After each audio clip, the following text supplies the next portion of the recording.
Dalam seri ke-107 ini didukung oleh para pemain Ferry Fadli sebagai Arya Kamandanu, Neni Haryoko sebagai Nyi Pamungsu, Iwan Daarta sebagai Pamungsu, Eli Ermawati sebagai Mesin, Nia Deviana sebagai Nyi Lemus, dan Asdi Suhastra pembawa cerita. Selamat menikmati.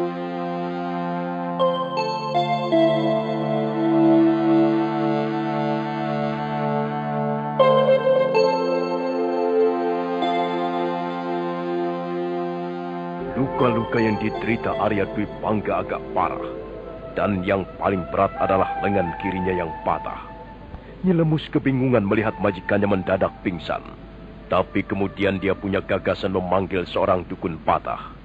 Maka perempuan tua itu pun bergegas pergi meninggalkan Arya Dwi Pangga yang tak sadarkan diri.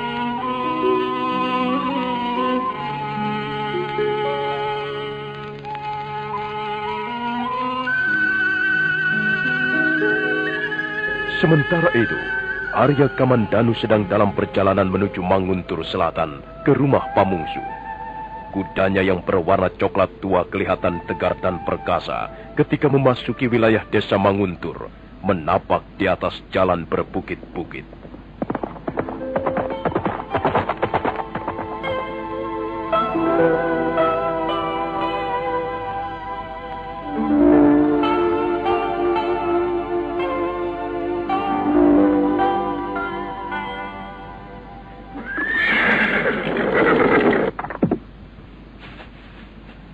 Benarkah ini rumah Pamungsu?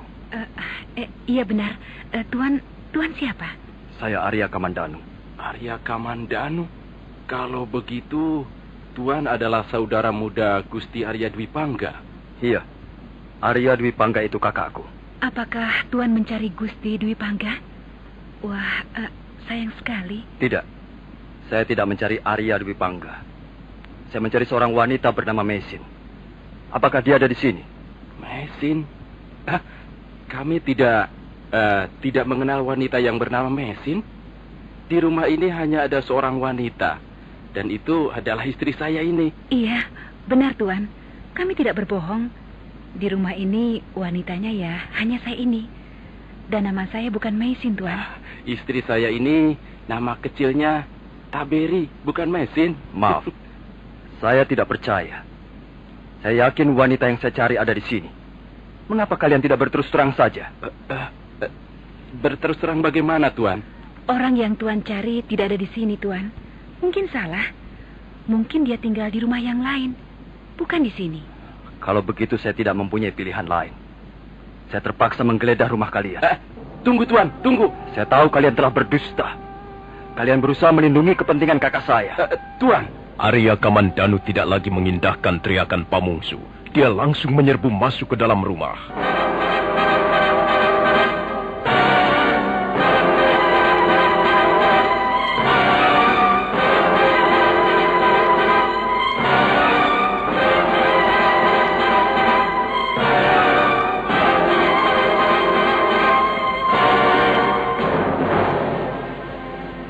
Nah, bagaimana Tuan?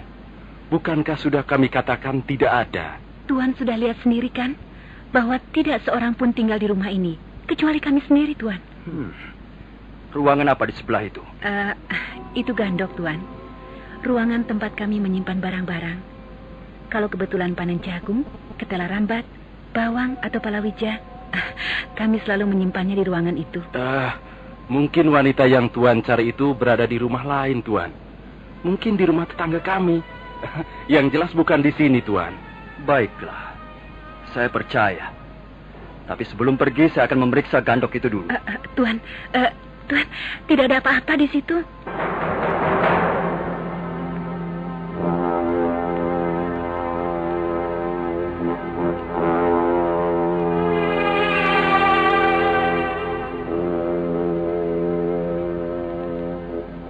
Nyi Pamungsu menggamit tangan suaminya.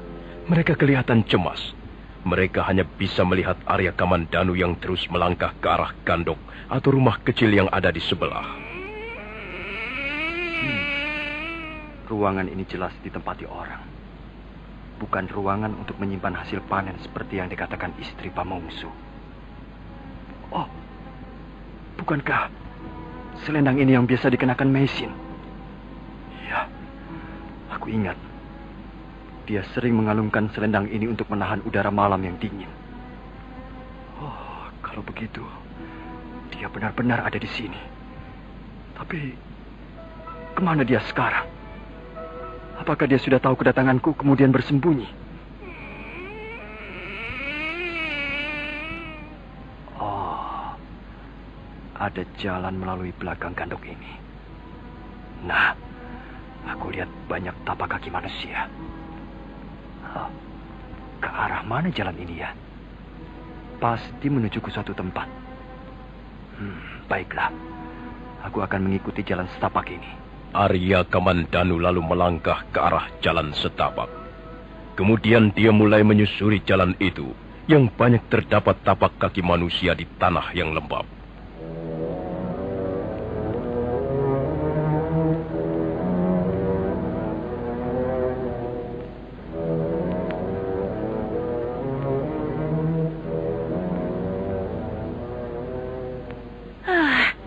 Semua ini gara-gara siapa, Kakang? Gara-garamu juga, kan? Karena kau tidak berani mencegah keinginan Gusti Dwi Pangga. Kau menuruti saja apa kata-katanya. Nah, akhirnya kita yang ketiban susahnya, Kang. Sebentar, Nyi, sebentar. Semua ini kulakukan untuk siapa? Untuk kita, bukan untukku sendiri. Coba, kalau sampai aku berani mencegah keinginan Gusti Dwi Pangga, lalu Gusti Dwi Pangga marah dan kecewa, apa kita juga tidak susah? Aku akan dipecat. Nah, penghasilanku akan merosot. Kita akan menjadi miskin lagi. Bahkan mungkin kita akan miskin seumur hidup. Kau mau kita miskin seumur hidup? Iya, jangan sampai begitu, Kang. Maka itu, semua ini bukan salahku. Lalu salah siapa? Sebenarnya, yang kebangetan itu ya Gusti Dwi Pangga, Nyi. Tapi ya, aku mau bagaimana lagi? Kita butuh uang, ya kan? Iya, memang, Kang. Seringkali uang bisa membunuh hati nurani manusia. Apa Tuan Kamandanu itu masih ada di gandok? Sudah tidak ada. Sudah pergi lewat pintu belakang. Waduh, kalau begitu dia pasti menemukan Nona Mesin. Kakang, dari mana ya dia bisa kenal Nona Mesin itu? Entahlah dari mana. Oh iya, mungkin dari istrinya Gusti Dwi Pangga, dari Nini Ratih. Mungkin Nini Ratih pergi ke Kurawan, lalu melaporkan perihal Nona Mesin pada ayah mertuanya. Nah, sekarang ayah mertuanya, Empu Hanggareksa, menyuruh adiknya Gusti Dwi Pangga menyusul Nona Mesin kemari. Aku heran. Laki-laki seperti Gusti Dwi Pangga itu, apalagi yang dicari? Punya istri cantik, punya anak, punya kekayaan dan usaha dagang yang maju pesat. Kok masih juga menggait wanita lain?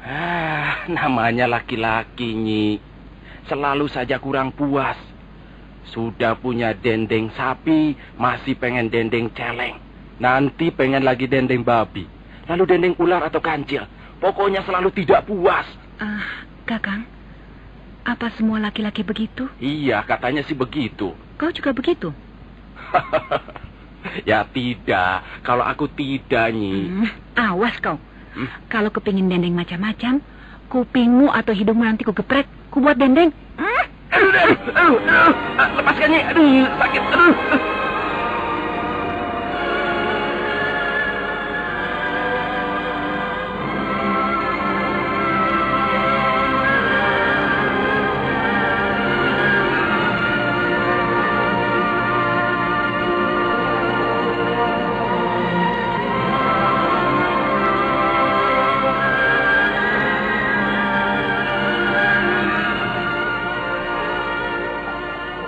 Sementara itu, setelah menyusuri jalan setapak, maka Arya Kamandanu tiba di tepi sungai yang besar.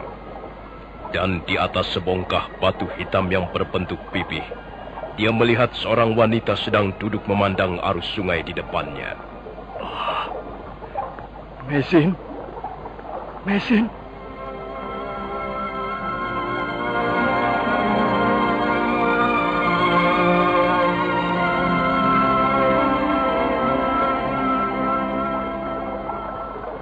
Apa yang kau lakukan di sini, Mesin?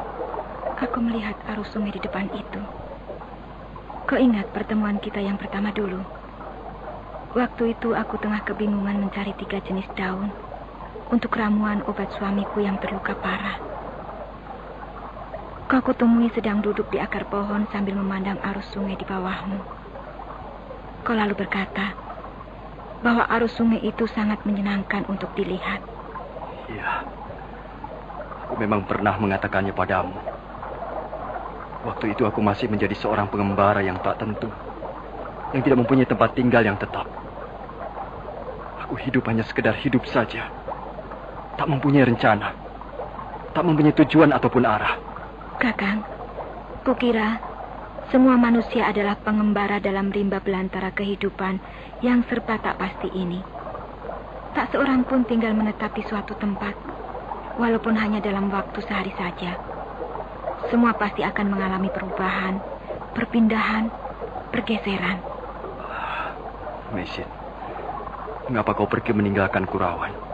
Aku tidak percaya bahwa kau tidak tahu mengapa aku pergi dari Kurawan, Kakang. Kau membuat kami semua kebingungan. Aku sampai mencarimu siang malam. Sudah berapa puluh desa ku jelajahi, berapa puluh bukit ku daki. Tapi kau tak kutemukan juga, Mesin. Ayahanda Hanggareksa sangat menyesal. Dan sekarang beliau dalam keadaan kurang sehat. Mengapa kau pergi, Mesin? Mengapa kau lari dari kami? Kalau kau tidak suka pada kami, kalau ada yang mengganggu pikiranmu selama tinggal di rumah kami, kau bisa berterus terang. Kakang Kamandanu, aku minta maaf karena telah menyusahkan kalian. Tapi aku sebenarnya tidak ingin lebih menyusahkan kalian dengan tinggal bersama kalian di Kurawan. Jangan kau berkata begitu. Percayalah, Kakang. Aku hanya akan menyusahkan kalian. Ayahandamu benar. Kalau ditimbang-timbang, sebenarnya kehadiranku lebih banyak menyusahkan daripada menguntungkan. Aku adalah wanita asing. Aku datang dengan membawa masalah yang berat sebagai pelarian atau buron pemerintah. Apakah kau merasa mendapat ketenangan di sini? Aku tidak tahu, Kakang. Sungguh, aku tidak tahu. Bukankah kau ingin memperoleh ketenangan? Khususnya ketenangan batin, ketenangan jiwa? Aku tidak tahu. Aku tidak tahu lagi apa sebenarnya yang kucari dalam hidup ini. Aku hanya merasa seperti benalu yang tumbuh menumpang dalam tubuh pohon lain. Tapi aku tak ingin menjadi benalu, Kakak. Karena itu akan merusak pohon-pohon yang dibutuhkan orang banyak. Sudahlah, Mesin. Ayahanda sangat menyesal. Dan beliau sekarang sangat mengharapkanmu untuk kembali ke rumahnya. Tidak, Kakak. Aku tidak bisa. Mesin. Aku tidak bisa, Kakak. Semua ini masih bisa diperbaiki. Kembalilah ke Kurawan.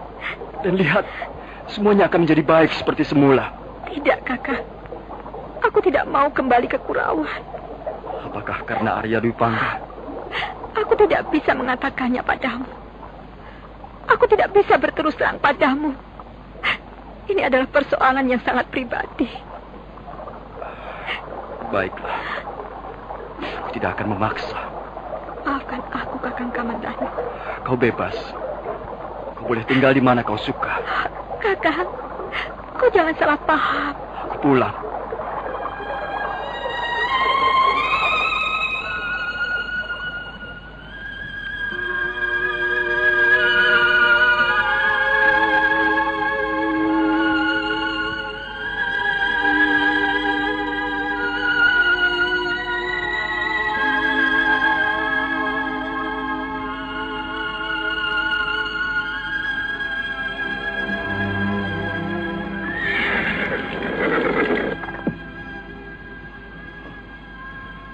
Semua ini gara-gara Kakang Dwi Pangga. Dialah biang keladinya. Dia selalu mengacau ketenanganku. 5 tahun yang lalu, dia hampir saja membuatku gila karena Nari Rati. Sekarang dia akan mengulanginya dengan Meisin. Oh, mengapa kau selalu menyakiti hatiku, Kakang Dwi Pangga? Mengapa kau selalu menginjak-injak harga diriku sebagai laki-laki? Apa salahku padamu? Apa salahku?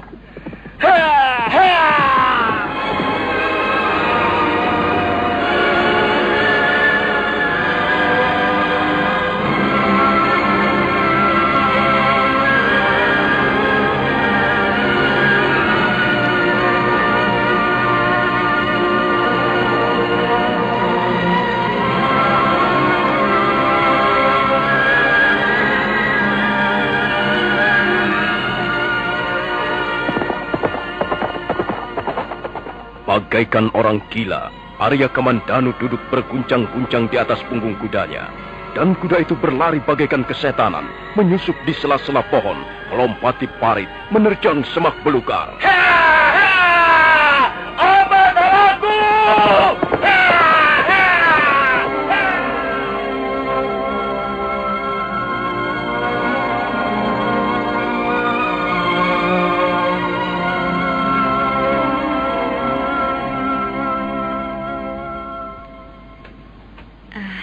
Nona Meisin?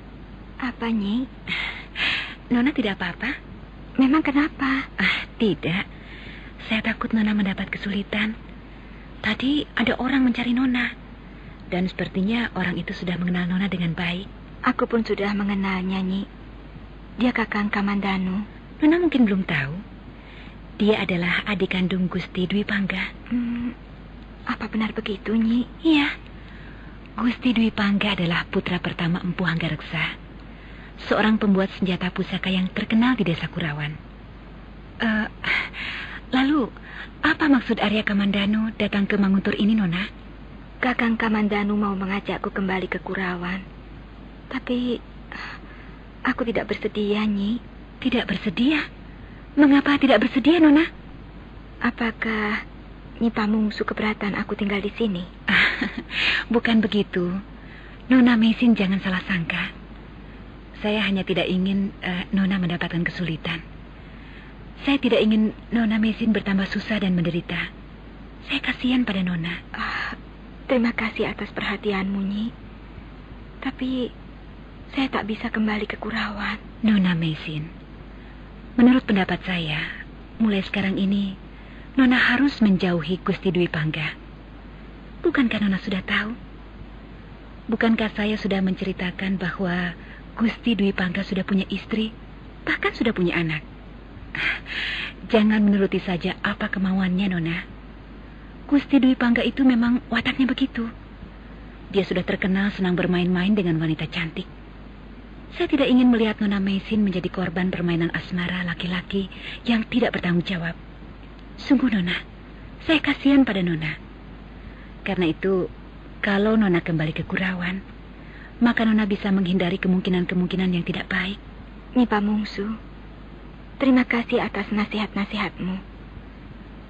Saya secara pribadi sangat menghargai niat baik Nyi Pamungsu.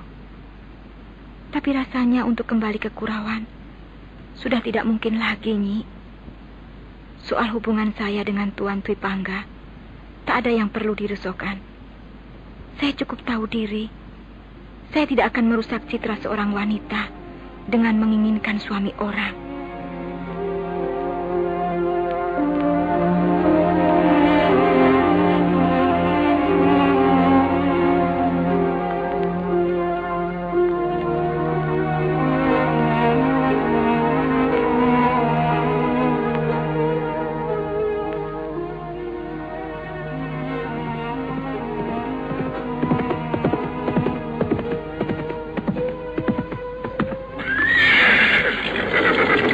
Kakang Dwi Pangga, buka pintunya. Buka pintunya. Aku ada urusan denganmu. Arya Dwi Pangga, buka pintunya. Marilah kita rampungkan urusan kita secara laki-laki. Mana Arya Dwi Pangga? Panggil dia keluar, cepat. Katakan bahwa aku Arya Kamandanu menunggu di halaman. Maaf, siapa Tuan ini sebenarnya? Kau siapa? Saya abdi di rumah ini. Nama saya Nyi Lemus. Katakan pada Gustimu bahwa Arya Kamandanu yang datang. Tapi Tuan, Gusti Dwi Pangga sedang sakit. Mana mungkin beliau menemui Tuan? Kalau dia tidak bisa keluar, akulah yang akan masuk. Minggir, Nyi Lemus.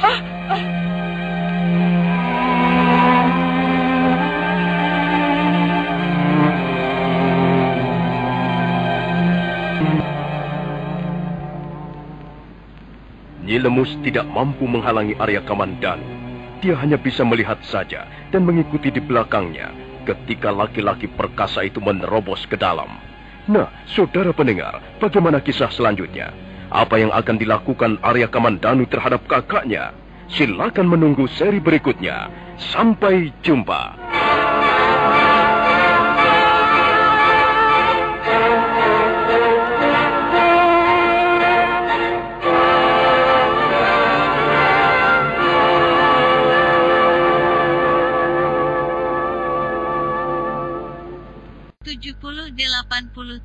Puluhan kenangan masa lalu channel.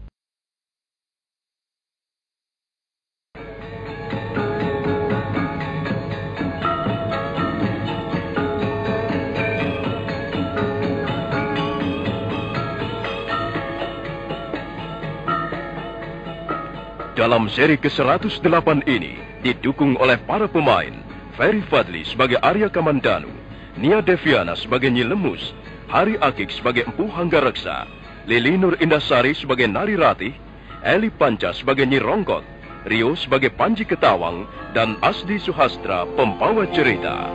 Selamat menikmati.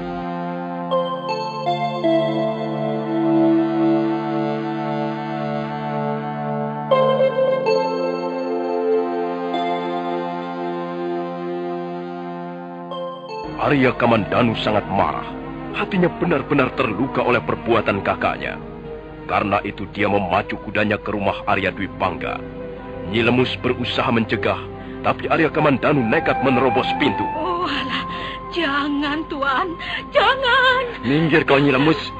Jangan ikut campur urusan kami.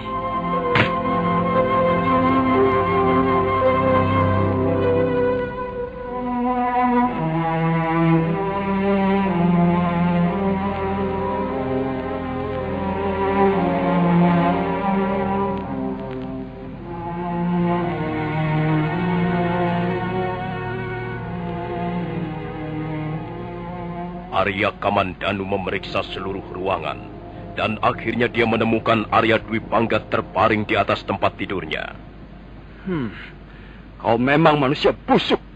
Kau masih bisa tidur dengan nyenyak, sementara orang lain kalang kabut akibat perbuatanmu. Ayo bangun, bangun!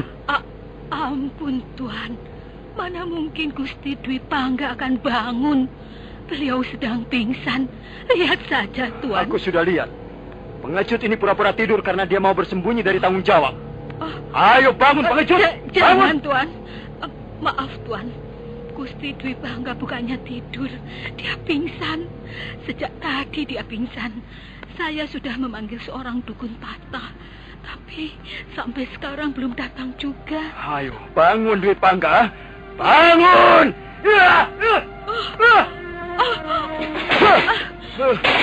Ampun Tuan. Mengapa Tuan marah-marah di ruangan ini? Apa aku tidak boleh marah? Kau mau melarang aku marah, Nyi Lemus? Bukannya melarang, Tuan. Tapi... Aku manusia biasa. Bukan keturunan para dewa yang sudah tidak bisa marah, tidak bisa senang, tidak bisa susah. Aku masih berdarah, berdaging. Lihat, mataku masih menyinarkan cahaya merah. Aku masih punya indera dan nafsu. Jantungku masih berdegup kencang. Aku masih bisa kecewa, sedih, dan kesal. Dan sekarang ini aku sedang kesal, Nyi Lemus. Kau tahu artinya kan? Ya, saya mengerti, Tuan. Tuan pasti mempunyai persoalan dengan Gusti Dwi Pangga. Dengar, Nyi Lemus. Orang ini, yang sedang terbaring ini adalah kakakku sendiri. Mestinya aku menaruh hormat pada orang ini. Karena dia kakakku sendiri. Dia pun putra Empu Hanggareksa, orang yang terpandang di desa Kurawan. Tapi apa yang telah dilakukan orang ini telah menghapus semuanya yang berciri kebaikan. Bagiku sekarang dia tidak lebih dari seekor anjing kudisan. yang selalu meneteskan air liurnya secara menjijikkan. Wah! Mau muntah rasanya. Perutku menjadi buah. Ya, saya bisa mengerti. Tapi mengapa Tuan tidak sabar menunggu sampai Gusti Dwi Pangga siuman? Walaupun Tuan berteriak dan memaki-maki, walaupun Tuan mencela dan menyumpah sepanjang hari, Gusti Dwi Pangga tak akan mendengarnya. Dia memang tak akan mendengarnya, Nyi Lemus. Karena telinganya sudah tuli, matanya sudah buta. Dia hanya hidup berdasarkan nafsu semata-mata. Dia tak mampu melihat apa-apa kecuali nafsunya sendiri. Dia tak akan mendengar apa-apa kecuali bisikan iblis. Dunianya sudah gelap seperti kegelapan yang dipancarkan iblis. Nah, Nyi Lemus, sampaikan nanti pada gustimu kalau dia marah. Kalau dia tidak terima karena barang-barangnya rusak dan pecah, suruh dia menemui Arya Kamandanu.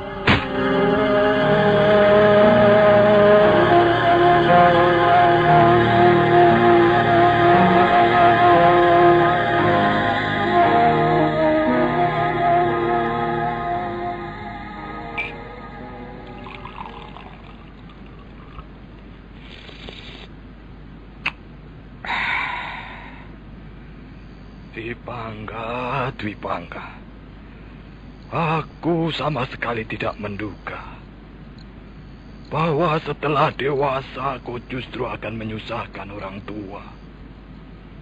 Kalau tahu begini, lebih baik kau jadi anak-anak saja selamanya.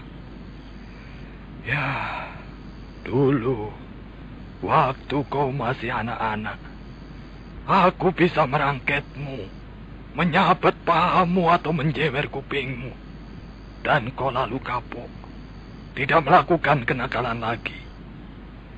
Kalau sekarang, aku tidak bisa melakukan apa-apa, sekalipun kau sudah melempari muka ayahmu ini dengan kotoran.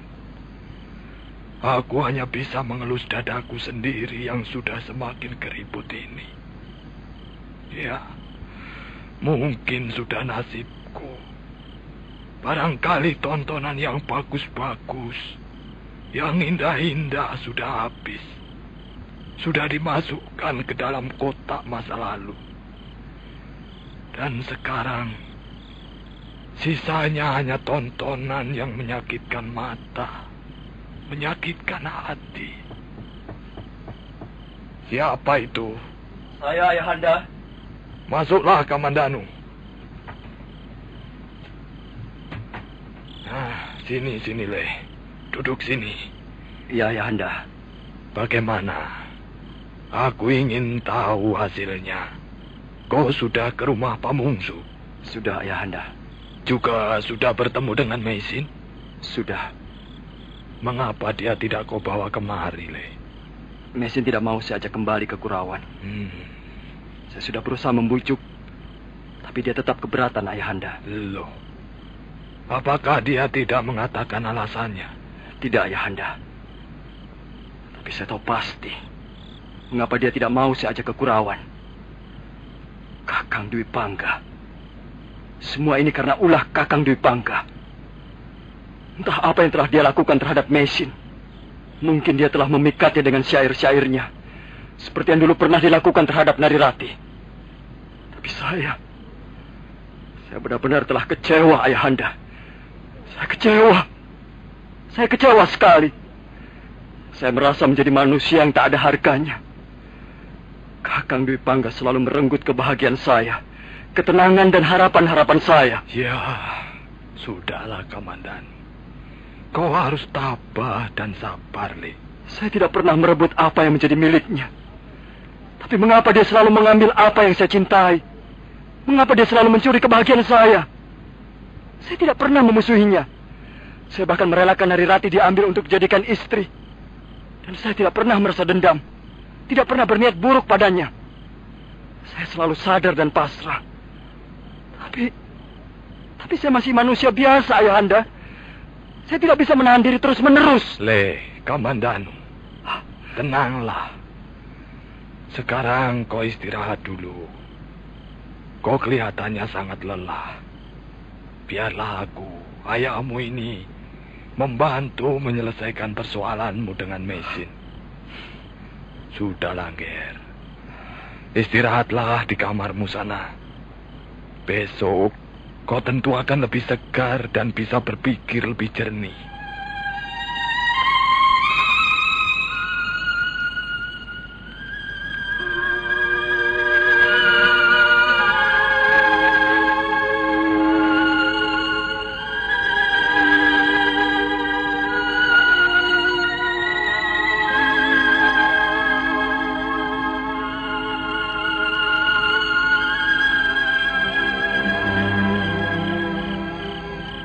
Dewi Sinta kemudian melahirkan 2 orang anak kembar laki-laki. Mereka diberi nama Lawa dan Kusa. Ketika Lawa dan Kusa sudah berangkat remaja, mereka ditugaskan mempelajari kitab-kitab sastra. Pada waktu itu, Rama sedang mengadakan upacara Aswameda. Lawa dan Kusa membacakan kitab sastra Ramayana. Rama lalu mengetahui siapa anak kembar itu. Dewi Sinta dan Empu Walmiki segera disuruh menghadap ke istana Ayodhyapala. Namun di hadapan Rama, Dewi Sinta bersumpah apabila dirinya betul-betul masih suci, maka raganya akan diterima oleh bumi saat itu juga. Sumpah itu didengar penguasa bumi, Dewi Pratiwi, yang segera memanggil Dewi Sinta ke dasar bumi. Rama sangat menyesal.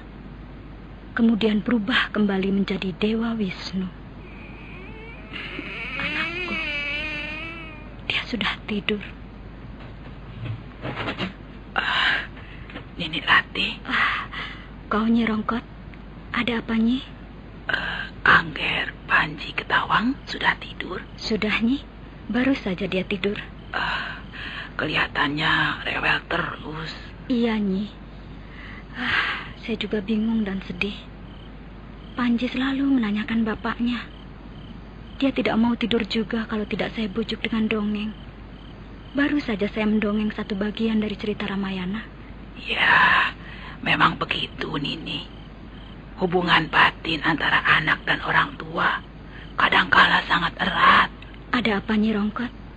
Apakah ada sesuatu yang penting? Nyi. Kalau Angger Panji sudah tidur, Nini disuruh ke serambi depan.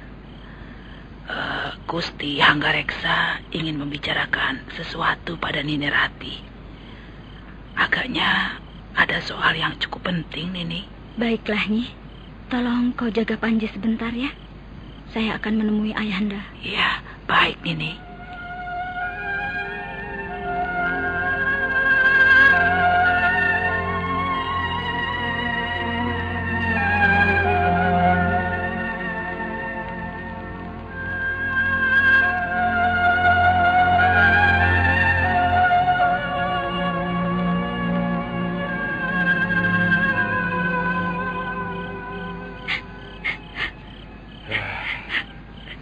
Semua ini kesalahan suamimu, Rati. Kesalahan Dwi Pangga, anakku. Tapi barangkali aku juga ikut menaburkan benih kesalahan dalam diri Dwi Pangga. Mungkin karena aku tidak mendidiknya dengan baik. Ya, mungkin aku orang tua yang kurang bijak. Sehingga anakku kelakuannya sangat memalukan. Aku malu sekali. Aku minta maaf atas kejadian ini, Rati. Jadi bagaimana sekarang? Apa rencanamu? Saya akan kembali ke Manguntur, Ayahanda. Mengapa kau tidak di sini saja? Tidak, Ayahanda. Kasihan Panji. Dia terus-menerus menanyakan bapaknya. Tapi kau harus menghadapi suamimu yang wataknya begitu keras dan tidak senonoh. Saya mencintai Kakang Dwi Pangga. Bagaimanapun keadaannya, apapun yang telah dilakukannya terhadap diri saya rela memaafkannya. Apalagi sekarang ini Kakang Dwi Pangga sakit. Tentu dia sangat membutuhkan kehadiran saya, Ayahanda. Narirati. Ya. Aku bangga sekali mempunyai menantu seperti kamu ini. Aku justru kasihan melihat nasibmu. Penderitaanmu selama menjadi istri Dipangga. Saya sudah menerima nasib, Ayahanda. Ya, baiklah. Kalau sudah menjadi keputusanmu, aku hanya bisa membekalimu dengan doa. Mudah-mudahan anakku dibuka hatinya, dijernihkan pikirannya, dan dikembalikan langkah-langkahnya ke jalan yang lurus. Kapan kau akan berangkat? Besok pagi, Ayahanda. Baik.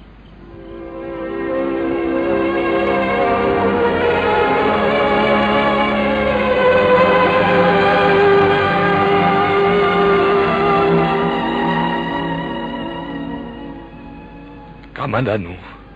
Ya, Ayahanda. Kulihat kau lebih segar sekarang, Le. Saya bisa tidur sebentar menjelang fajar tadi. Saya sangat mengantuk dan lelah, Ayahanda. Kau harus istirahat cukup, ya, untuk menjaga kesehatanmu. Saya lihat Narirati sedang berbenah bersama Bibi Rongkot. Dia mau pulang ke Manguntur pagi ini. Itulah sebabnya kau kusuruh membangunkan Nyi Rongkot. Antarkanlah Narirati dan anaknya ke Manguntur, Kamandanu. Maaf, Ayahanda. Saya tidak bersedia. Apa kau tidak kasihan pada kakak iparmu itu dan pada ponakanmu itu? Saya kasihan pada mereka. Tapi saya ingin bertemu lagi dengan Kakang Dwi Pangga. Kau ini tidak usah ketemu dengan Dwi Pangga. Untuk apa ketemu dengannya? Jangan hiraukan manusia satu itu. Anggap saja tidak ada. Kalau kau mengantarkan Narirati ke Manguntur, lakukanlah itu untukku. Di samping juga untuk mereka yang perlu mendapat perhatian secara baik. Baiklah, Ayahanda. Saya akan mengantarkan mereka. Kau tidak perlu mengantarkan sampai ke rumahnya. Cukup sampai di tikungan jalan yang menuju ke rumahnya itu. Mengapa begitu, Ayahanda? Karena aku ingin kau ke rumah Pamungsu. Temui lagi Mesin. Menemui Mesin? Ya. Apakah masih ada gunanya, Ayahanda? Sudah jelas dia tidak mau kembali ke Kurawan. Mungkin dia lebih kerasan tinggal di rumah Pamungsu. Bukan begitu persoalannya, Kamandanu. Yang paling utama ialah kau harus segera merampungkan masalahmu dengan wanita itu. Karena itu, kau harus bisa membujuk dia agar mau kembali ke rumah ini. Setelah itu, aku akan mencari kesempatan untuk membicarakan hal ini dengannya. Iya. Saya masih belum yakin, Ayahanda. Kau boleh tidak yakin. Tapi, kerjakanlah. Jangan biasakan menggantung persoalan. Ayo, berangkat sana. Itu, Narirati sudah menunggu di pintu halaman itu. Baik, Ayahanda.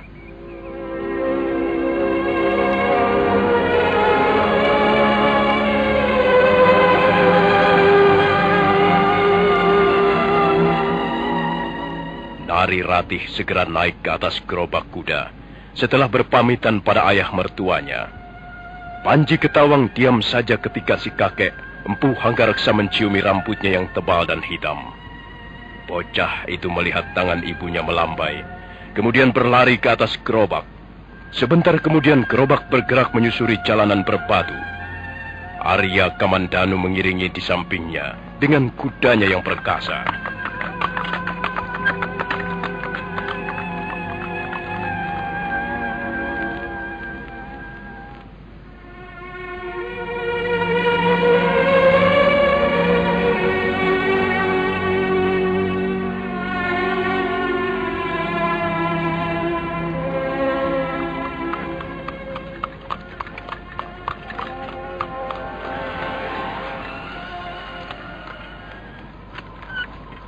Mengapa berhenti di sini, Bu?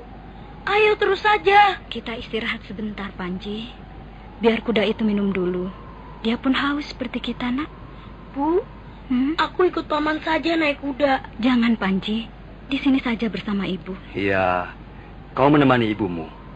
Kalau kau ikut paman, ibumu tentu akan sendirian. Kasihan kan? Kau masih sering pergi ke tepi Padang Ilalang Adikamandanu? Tidak. Aku sudah lama melupakannya. Aku kira sudah cukup kita istirahat. Kuda itu sudah segar kembali setelah minum. Mari, kita lanjutkan lagi perjalanan.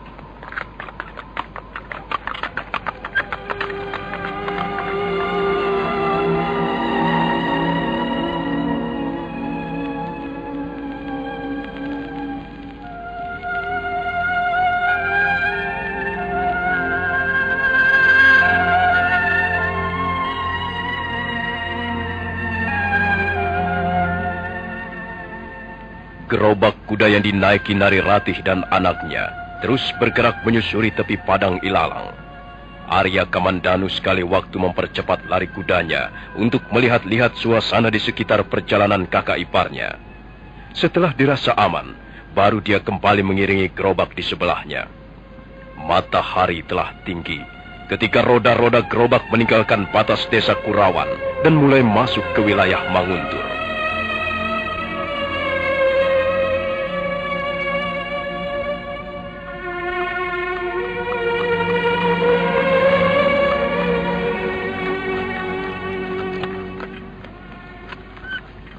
Maaf, aku hanya bisa mengantarkan sampai di sini. Terima kasih, Adikamandanu. Mengapa Paman tidak mengantar sampai di rumah? Ayo, Paman. Bukankah Paman ingin main-main ke rumahku? Tidak, Panji. Paman ada keperluan penting. Lain kali saja Paman akan dolan ke rumahmu. Nah, Paman pergi dulu ya. Ingat pesan Paman. Panji tidak boleh nakal. Panji harus menjadi anak yang baik.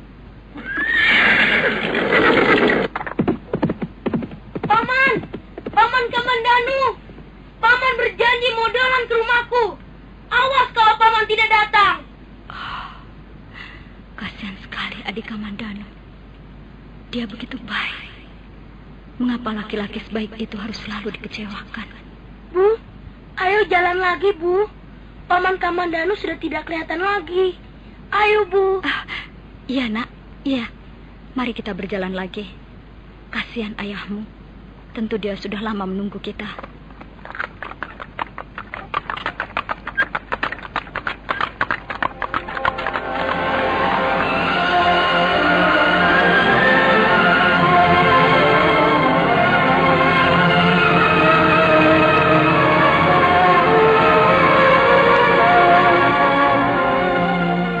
Gerobak kuda itu terus berjalan dan semakin jauh masuk ke daerah pemukiman penduduk. Beberapa orang kenalan melampaikan tangan ketika melihat Nari Ratih duduk di atas gerobak bersama anaknya. Nah, saudara pendengar, bagaimanakah kisah selanjutnya? Apa yang akan dialami Nari Ratih setelah bertemu dengan suaminya kembali? Dan apa yang akan dilakukan Arya Kamandanu terhadap Maisin? Saudara pendengar, silakan menunggu seri berikutnya. Sampai jumpa.